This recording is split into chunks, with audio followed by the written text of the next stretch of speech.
So what we see is that among the top 3 predictors now across like 7 countries, and then I just stopped looking, that was enough, right? Massive numbers of surveys have shown that either the top predictor or among the top 3 predictors of support for political violence and willingness to engage in it is either misogyny or hostile sexism.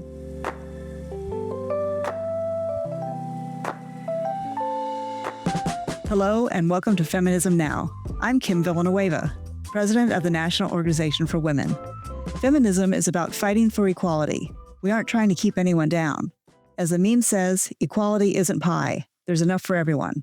But fighting for ourselves often means fighting against people who don't want us to succeed. Often the people who don't want us to succeed are men. Feminists are not man-haters, though. We all have men in our lives who we love, family members and friends. And all of us, men, women, non-binary people, are harmed by patriarchy. So Rose and I are so excited to talk with Cynthia Miller-Idriss, director of the Polarization and Extremism Research and Innovation Lab, or PERIL, at American University. She's also a columnist for MS Now and author of the new book, Man Up. We'd love to hear what you think. Maybe the men in your life are feminists. Maybe they're not. We'd love to talk to you about it. You can call now at the number in our show notes and send us a voice message, or email us a voice memo at feminismnow@now.org. We love to put your voice on the show. And now, Rose, take it away. Hello, it is Rose again. We're here with Cynthia Miller-Idriss, professor of American University and author of the new book, Man Up. Thanks, Cynthia, for being here. Thanks for having me. You say you didn't want to write this book. Then why did you write it? I didn't want to write the book for lots of different reasons. I didn't want the book to be necessary, I think, is part of it. I felt like it should already be a self-understood part of my side of the field of violence prevention, which is in the national security space or the preventing mass violence, school shooting space. And so I felt like it was a self-evident part of things for all these years, so much that, and I didn't want to be the woman always bringing it up in mostly male-dominated spaces, which I regret now. I wish I had. There were lots of reasons why I didn't want to write it. And I did write it eventually because that's the only way that I can really articulate and understand things.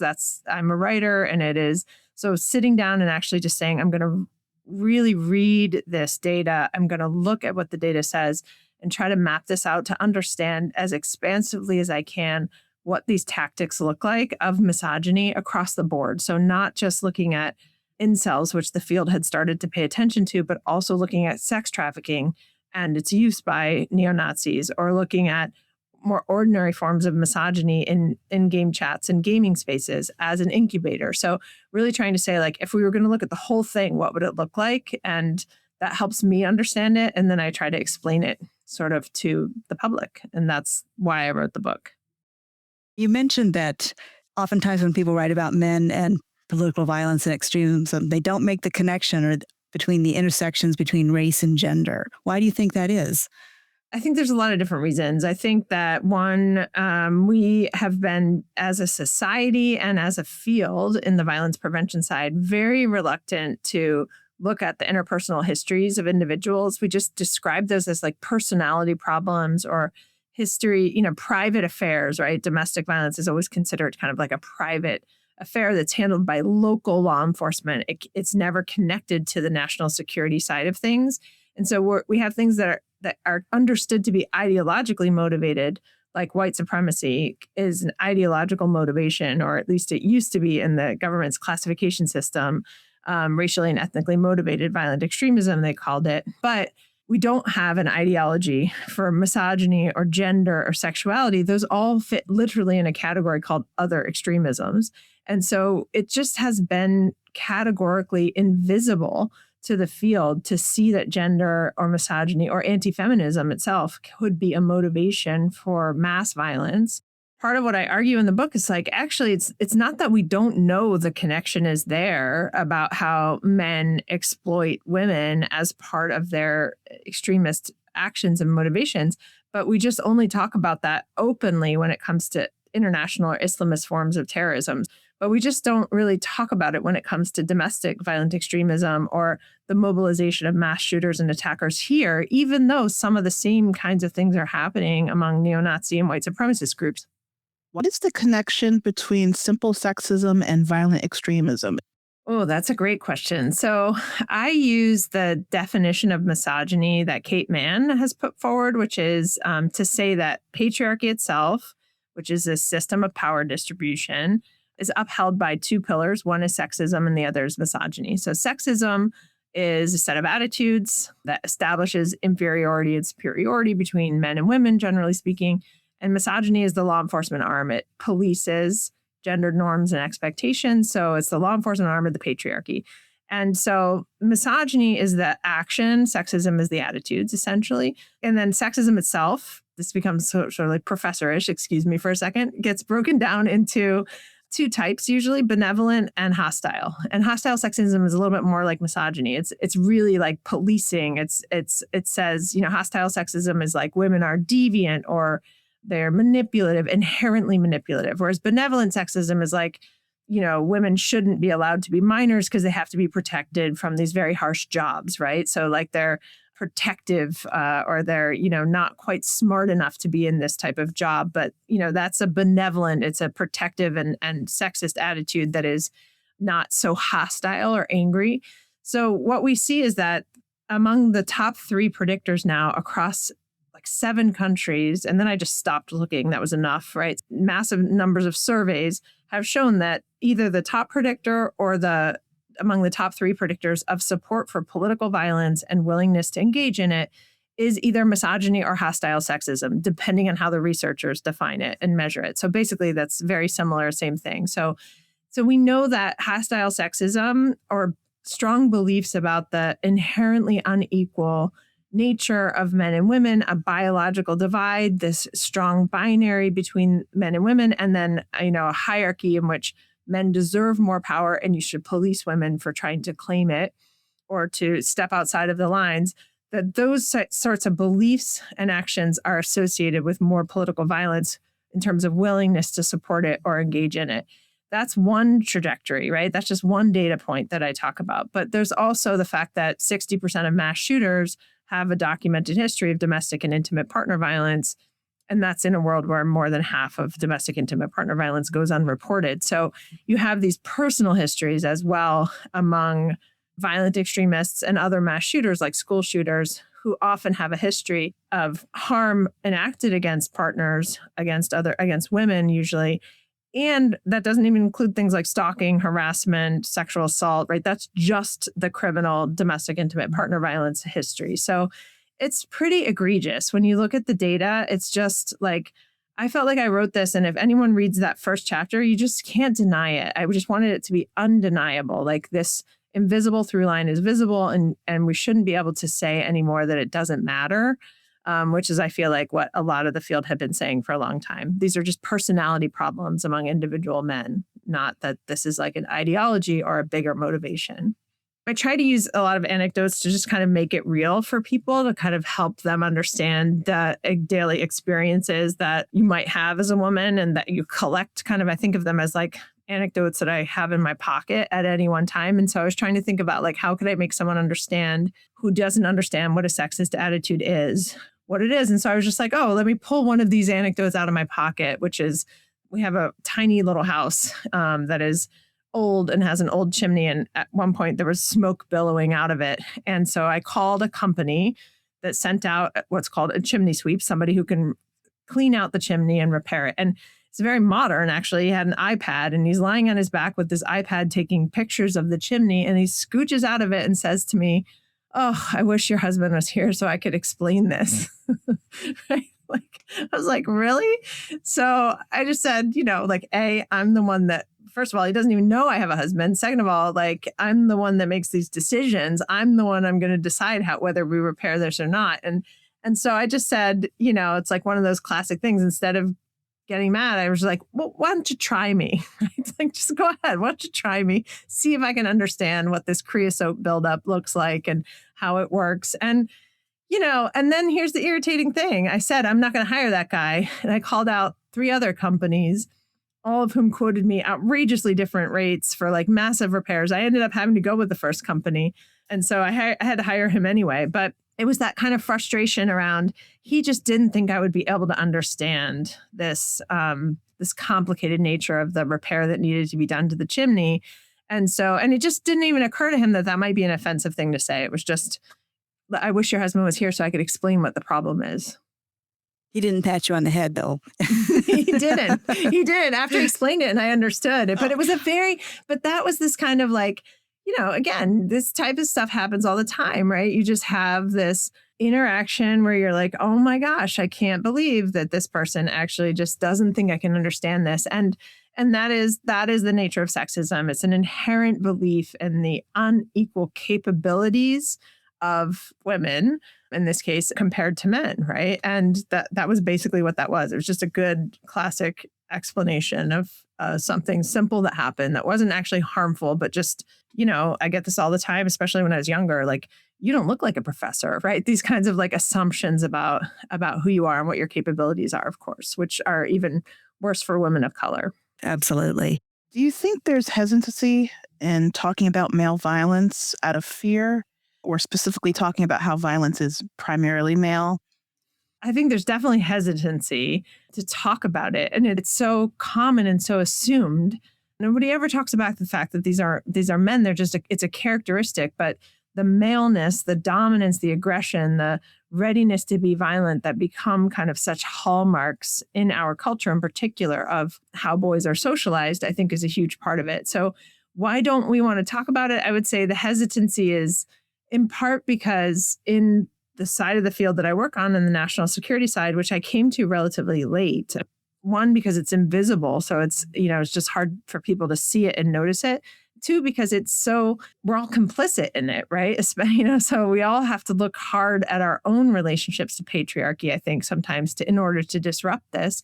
And in the space where if you have mostly traditionally masculine occupations, like in the military or law enforcement, then coming into these spaces and thinking of solutions, masculinity is not going to be at the top of the list. How does patriarchy harm men, if at all? I think it's very clear that men have not thrived under patriarchy in general, right? Although they have more power, and it's not a zero-sum game, right? So I think it's important that whenever we talk about the harms that men face under patriarchy, to say like women are also suffering, of course, more of the violence, the lack of pay equity, lack of leadership roles. I mean, all the different kinds of reasons why women suffer. But men are suffering in particular because patriarchal norms and expectations cause a lot of men, most men, to slice off kind of parts of themselves in order to survive the gendered norms and expectations that happen during adolescence in particular. Often they describe it to me as being afraid of being called gay, right? The homophobic bullying that happens. So they lose a lot of their intimate friendships, as we know from researchers like Naomi Way. We know that they stop becoming as close to their friends in intimate ways, and they become more stoic. They have a pressure to be dominant, aggressive. Those pressures have produced shorter lifespans because there's an unwillingness to go to the doctor or ask for help, isolation, more suicides, right? 3/4 of the deaths of despair among men, which are suicides, overdoses, and alcohol-fueled deaths. So it hasn't really worked out that well for them to be so isolated and stoic and unwilling to ask for help and reject intimate friendships with others. And so I think there's lots of ways that patriarchy has hurt them, even as they benefit from it, right? So there's lots of benefits from it, of course, for men in terms of more power and automatic status that is much easier to achieve or given to them in a lot of ways. Of course, also that's racialized and it's ableist, right? Like there's lots of different components that intersect here around who gets that automatic status and power and who doesn't. So it's not all men, but certainly that hierarchy within patriarchy distributes it unevenly in ways that benefit most men. I wanted to call back to your description of hostile versus beneficial or benevolent benevolent sexism, because the language of protect and provide is calls that too. So what do you think is the link between that connection? Ultimately, the link is inequality, right? Is seeing women as unequal to men.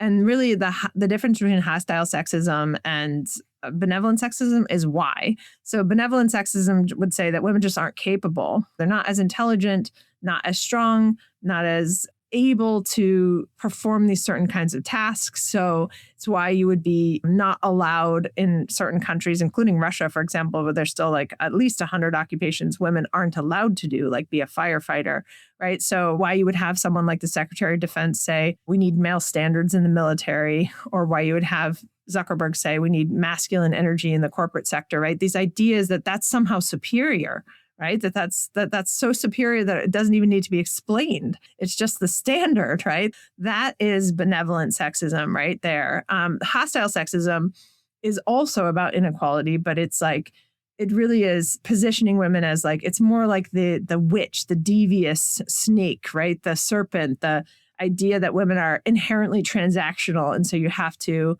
in the dating market, right? For example, women are inherently transactional. And so the only way to achieve that is to play that game and manipulate and seize control of women. And even influencers like Andrew Tate, for example, will just advocate for their physical abuse, right? And so that's hostile sexism. But they're both about inequality. They're both about inherent biological inferiority of women compared to men. Earlier, you talked about how men are negatively affected by patriarchy. If patriarchy harms men so much, why do they want it? Yeah, they want it. It's a good question. I mean, I think I don't even think people see patriarchy, right? It's like the water. It's like as if we were fish and we swim in it. Like I didn't see it for a long time. I love Roxane Gay's book, Bad Feminist, because I'm like, that's exactly how I feel. Like I was a late feminist. And I mean, not like I wasn't a feminist, but I just didn't think of myself that way because I was so busy doing other things. And I regret that very much, that I wasn't an activist earlier. And I was so relieved when I first spoke to a group of feminists about this book. And I said that. And one of them said, well, welcome now, basically, right? Like, join us now. Like, it was so inclusive. And I was so relieved to not feel so quite as insecure as I had felt about that. And so I think when you look at men, I think one is hard for a lot of us to see it. I think some people come to activism and are more, it's more visible earlier than others for lots of reasons. A lot of us just grow up in it, religious traditions or the way we're raised from family. You don't even see it as just so used to patriarchy as the norm. The same way that you're so used to capitalism, it's hard to think of another system that could exist, I think. And so that's part of it. And then men benefit from it. It's not just men, it's certain kinds of men benefit especially, right? Like we've never had a president, I think, under 6 foot, right? It's not since the television era anyway, right? And so there is a kind of height and a cis macho male quality that also benefits men who adhere to certain kinds of masculine norms, who are more likely to be leaders in the C-suite too. The interesting thing is I just read a statistic that 94% of women in the C-suite were college athletes all the way through college, right? And so there is also these ways that learning certain kinds of skills benefit women in ways that also might help in the gender equity space, right? That including so more equity in women's sports might lead to more gender equity in other ways. So there's lots of different ways that these components interrelate. But I think the simplest explanation is men benefit from it. And so it's hard to challenge something that you benefit from, even if it's hurting you. And I also think we have to see that it can be a little bit invisible for those of us who have grown up in more traditional communities, families, religious backgrounds. It can be hard to see it as problematic if that's the norm. We're going to take a short break to talk about our chapters.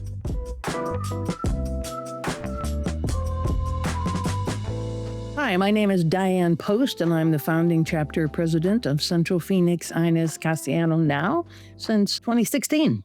Our chapter is most proud of what we have accomplished in many different areas, but 2 particular areas is our PAC and also the constitutional abortion amendment that was passed last year.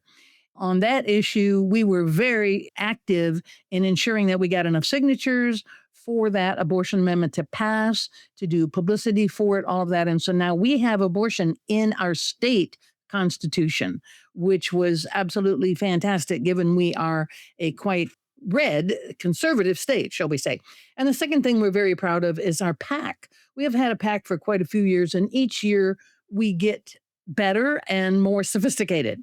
So the last year, we not only chose the people and, gave the endorsements to those who passed our test, but we also raised money. So we were able to raise money for people. And when you're working with people in rural areas or small races, city council, school board, that kind of thing. A little bit of money can mean a lot. So we're very happy, and people were thrilled that we were able to help them in that way.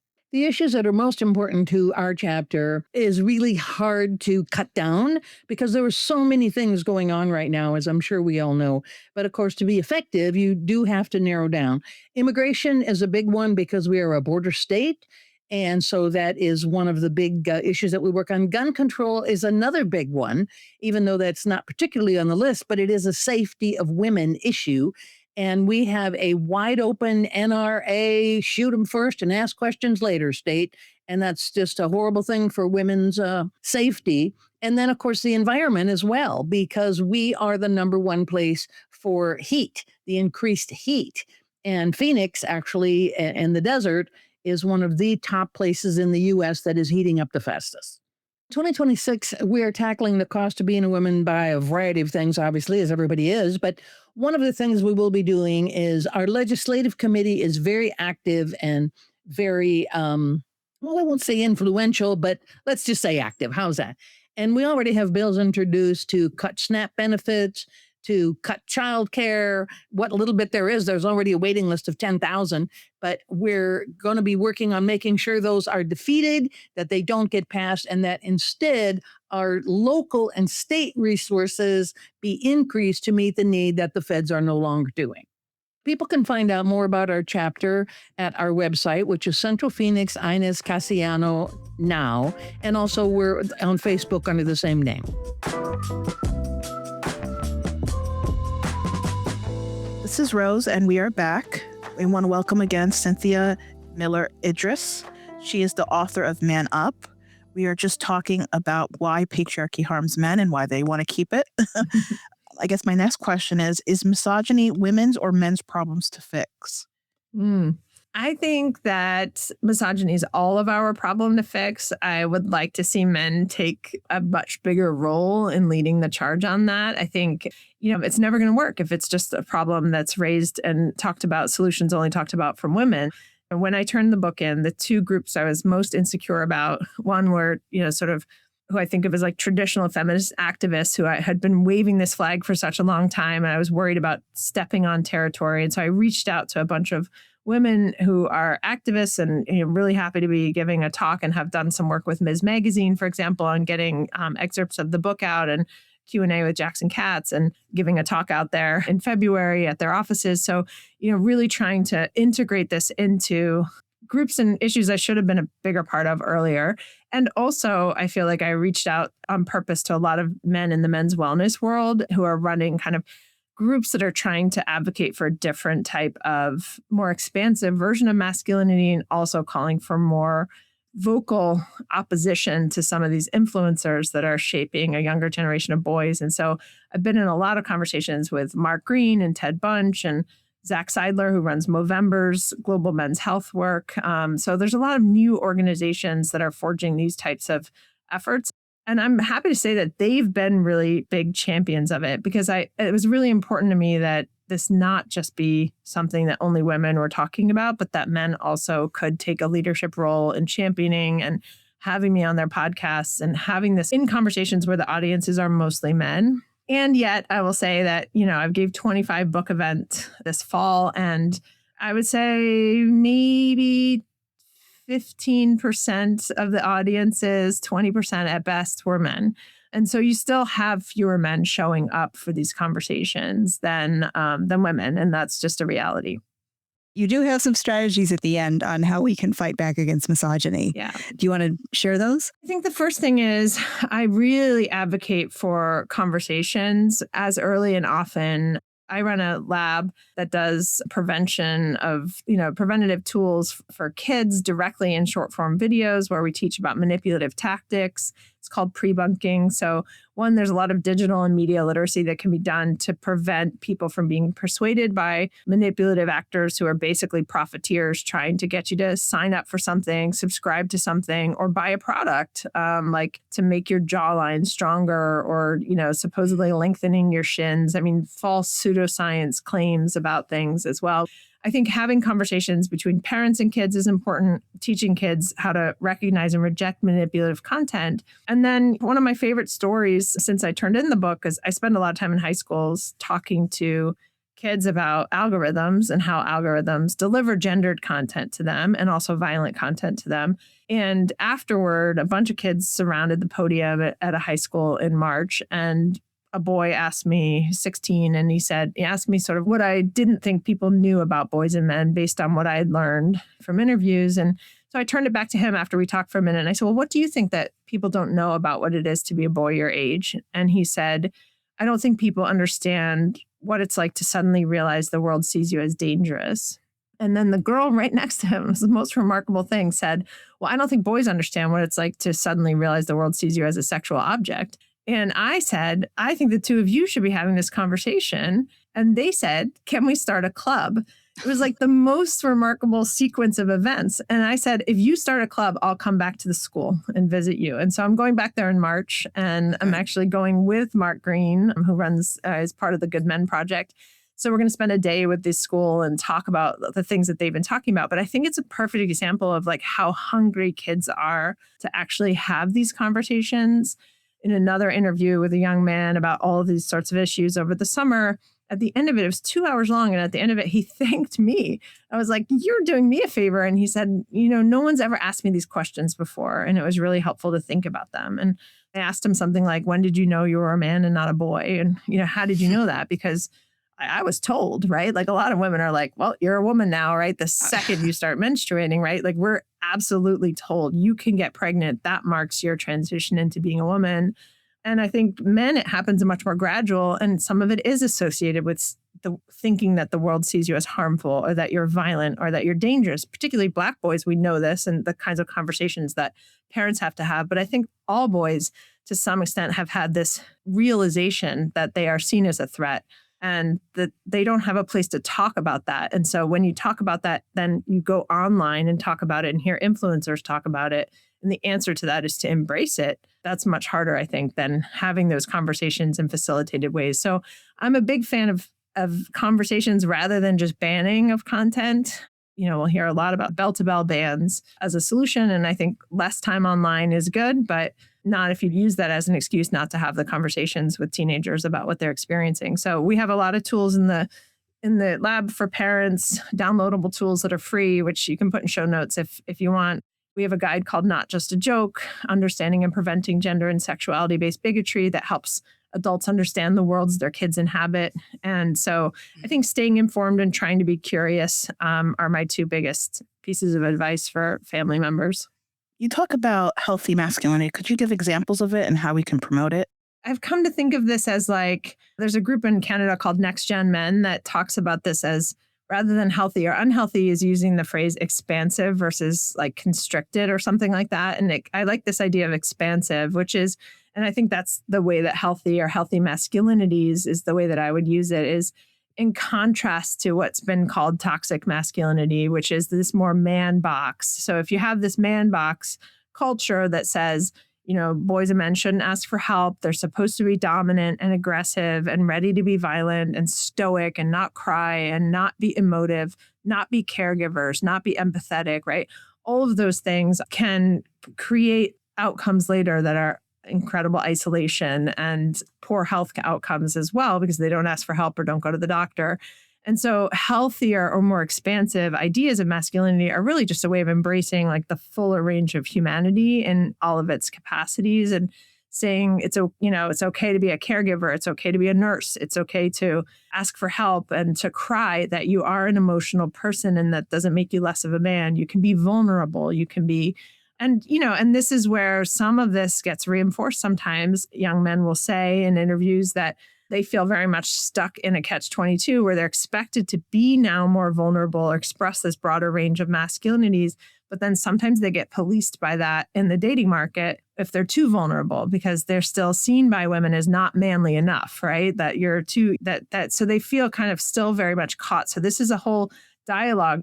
healthy masculinities doesn't work, or more expansive masculinities, if you still have also young women on the dating market or in relationships, or moms or whomever might also still police those things because they're supporting patriarchy in some way too, and can have some internalized misogyny or gender policing going on. So it's not just that men have to do the work. It's a cultural shift, I think, that allows for a bigger range, so that when you have a movie, I can't even remember the name of the movie now, but there was a movie several years ago where like part of the punchline was that Ben Stiller, the character, was a male nurse, right? And so they like the fact that you even had that phrase, a male Meet nurse, the parents. like, right? Meet the parents, right? And so it was like you couldn't, you failed out of med school, or you couldn't be a doctor, right? That there's somehow something so funny about a man being a nurse. That's one of the best paid occupations you can have right now. It's a growth industry, right? And so that's the kind of idea of healthier or more expansive ideas of masculinities.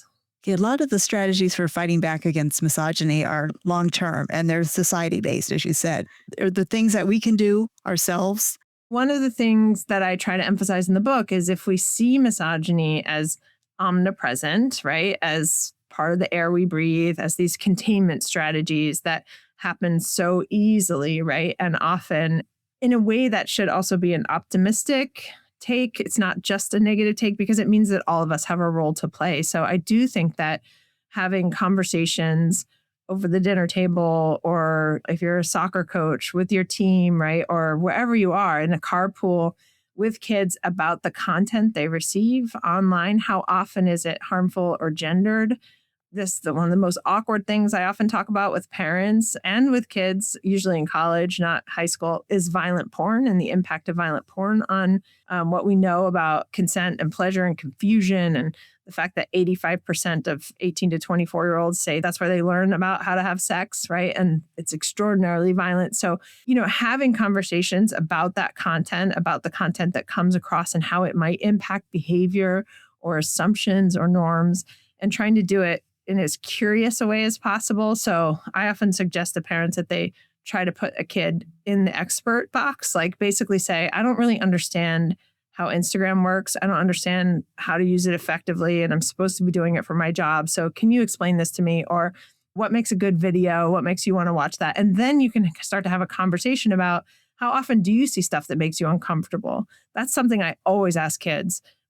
Tell me about a time when you saw something online that made you uncomfortable. And then did you tell your parents, or did you tell an adult? And in all the time I've talked to kids, I've only had 2 kids ever say they told an adult. And we're talking about like extraordinarily live stream suicides they've seen, murders, child abuse, animal abuse, like bestiality, just awful things that they will say they've seen, they saw by accident at age 11, stuff showing up on their feeds. Only twice they've ever said they told an adult. And in both cases, they lost their phone. And that's what they're afraid is going to happen. They don't tell their parents because they're afraid they're going to lose their phone. And so I think if parents can try to have these conversations in a way that doesn't lead to an outcome where they lose their phone, it keeps the dialogue open. And that's something that we can all be a part of. The topic of political extremism is a bit of a downer. What gives you hope? What should give us hope? I have now 30 people in this applied research lab that I run who, we spend part of our days, meaning, weeks at a year, analyzing the bad stuff like this, that I had to do for this book. We do that so that we can create tools, which are then free to the public. So we get funding from different philanthropic organizations, foundations, individual donors, to offset the cost of creating these tools. And then we test them to see if they work. And so what really gives me hope is that, one, we know that it's preventable, that people can be prevented from believing harmful content, whether that's scientific racism, or that's conspiracy theories, or that's misogynistic ideas about inequality, right? That they can be prevented if you get to them before they believe it, right? So helping them understand manipulative tactics of propaganda, of conspiracy theories works. Digital media literacy works. And also just the people I work with, right? The fact that this is how these people spend their time. They're much younger than I am, mostly students, former students, and young people who just are so tech savvy and know how to create short videos that will produce outcomes. And then the data shows it really works. We just had a video that produced a 24% increase in people standing up and saying something, their willingness to say something if they heard something offensive related to the topic of that video, right? Like and it was 5,000 people we tested it with. And so once we knew it worked, we got it out over social media with influencers, in advertisements. You kind of get that stuff out in the world. And in that case, it was targeting anti-Semitism, but we've done it for all kinds of other harmful content. And we're testing that right now with misogynistic influencers as well. So I get a lot of hope from the evidence. I mean, I am a kind of a data nerd, and from the people who are trying to change these things, including men in my lab who are really committed to making this be a different space. Well, thank you, Cynthia, for being here. Thanks for having me. This is Kim, and I'm here for our grab bag segment with a word from me, the National President of NOW. We all have to live online, just as we have to live in real life. But the online space carries risks for bullying and harassment. Last year, we collaborated with Incogni, a data privacy company, to find out how online harassment affects women. I'd like to take a moment to talk to you about the results of that survey. First of all, 84% of American women think their personal data, including financial or health data, might be used by hackers, and they're probably right. Most Americans have at this point had some of their data exposed through hacks on health systems, financial systems, or large retailers. I have, and possibly you have too. Younger women are also at higher risk. This online harassment can have real effects. It can silence women and increase power imbalances, pushing women out of spaces like online gaming. NOW is committed to protecting women, online and off, and that means that NOW is committed to demanding federal data privacy laws, as well as laws against doxing and those to prevent harassment by increasingly realistic AI deepfakes. We hope that you'll join us in this mission, and you can learn more about it at now.org. Thank you so much for joining Rose and I this week as we talk with Cynthia Miller-Idriss about men. Maybe this conversation hit a nerve for you or made you think of things a little differently. If it did, we'd love for you to share the show. Word of mouth is how our podcast grows. And we'd love to hear what you think, either of the show or of this episode. Our number is in the show notes. You can call and record a voice message or email us a voice memo at feminismnow@now.org. Then keep an ear out for your voice in a future episode. Thanks for listening, and stay tuned for our next episode in 2 weeks.